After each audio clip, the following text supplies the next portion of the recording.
Before I started writing this video, I figured I'd write about how Marvel Generations Hulk was just a cringe-inducing excuse to have these two heroes team up and fight. And while I was right about that, I think there's definitely more to this story than just the one-shot. This issue was baffling to me. To me, it felt like Marvel and Greg Pak wanted to get the new Amadeus Cho Hulk to better understand the old Hulk Banner struggle, and to get him to resent being the Hulk. However, this issue did not effectively make that happen. First off, Marvel couldn't even be bothered to explain how Cho was transferred back to the early years of the Hulk. All we had was some cheesy poem on the opening page of this issue, essentially telling us that it happened and don't worry how. Truthfully, this really wouldn't bother me that much if the story had more to warrant it, but 3/4 of this issue was just they fight each other.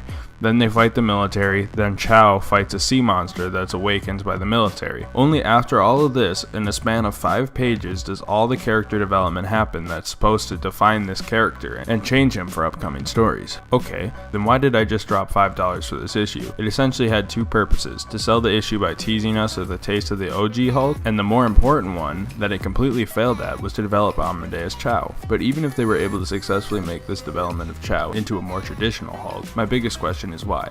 Why make him an exact carbon copy of the old Hulk? Hell, they're even shooting him back to Planet Hulk. So why make this character, who actually had a different take on the character, into some clone of the old character you purged the Marvel Universe about 2 years ago?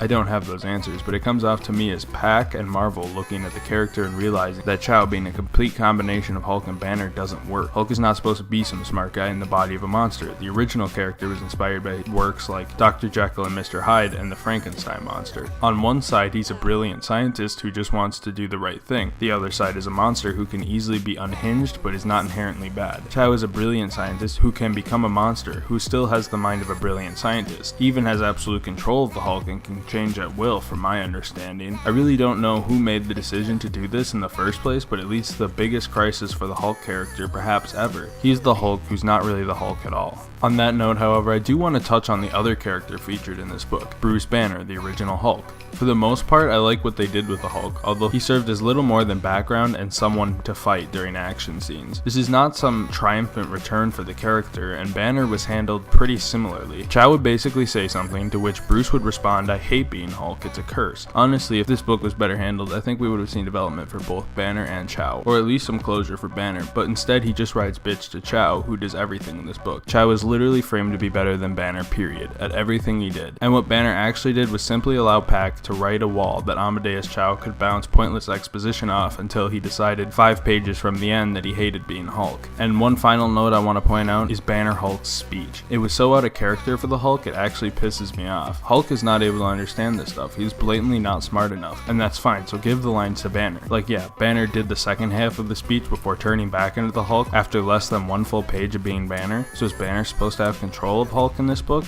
I really don't get it, and it further mischaracterizes Hulk and Banner. If this book was said to be a dream, it might have come off as slightly better, but no. Marvel just had to say this book is whatever the hell you want it to be to make us look less stupid.